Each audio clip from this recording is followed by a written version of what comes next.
and seeing Louis Vuitton and Gucci with 7,000 people in line and 6,900 of them black. Wow, that message was on point. Hi everyone, you ever wonder why Christians have so many issues when it comes to their finance?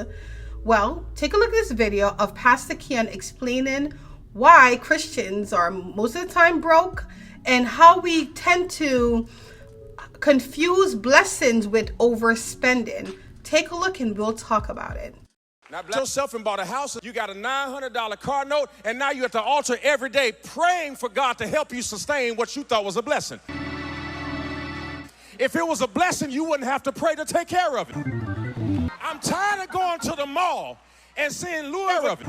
If this was a blessing, right, why would we later on have problems with the blessing that God has blessed us with?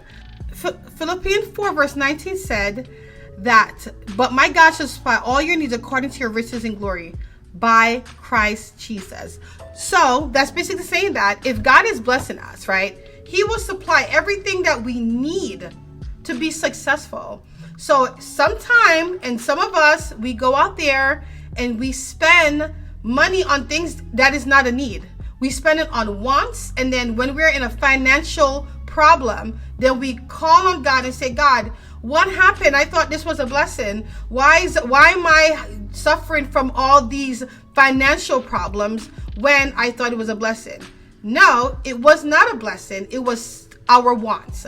Wants and needs are totally different. And if you, a need, I believe, is like food, shelter, and clothing. And $1,000 on clothing, that is not a need. That's the one. But let's continue watching. Tired of going to the mall and seeing Louis Vuitton and Gucci with 7,000 people in line and 6,900 of them black.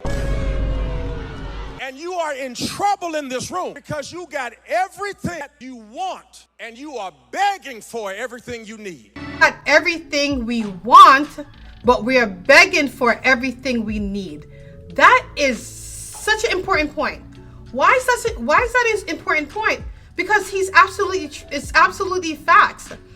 We tend to spend more time on the things that we want and totally neglect the things that we need. Okay, so what do we need? Well, we need shelter, we need clothing, we need food, we need all that stuff, right? But instead, we end up, like I said before, spending money on expensive things, and then when we can't afford the expensive things anymore, it affects our needs. For example, someone someone got money and they won money and they went and they buy 6 cars and they start buying all these things and they end up going to bankruptcy because they can't afford all the cars and all things that they borrow. Then they end up losing their homes because they can't afford their homes because they spend money on all these extra things that they don't need. And then that affect the need, which is shelter. So that is a valid point. Let's continue to watch. The first shift of wealth that God gives you, you're supposed to build something with it. The reason why we're still in slavery is because we bought first. It's Black History Month, and this ain't just a month for white folks to make you feel comfortable. This is the time for you to look yourself in the mirror and find out what we can do as a people to make it impossible to keep us locked up. It ain't Black History Month because Target makes a donation to the NAACP. It's Black History Month when we get to the place where we don't need the donation. Our problem as a people is that we bought before we built. I am your pastor. It ain't just my job to make you shout, it's my job to make you think.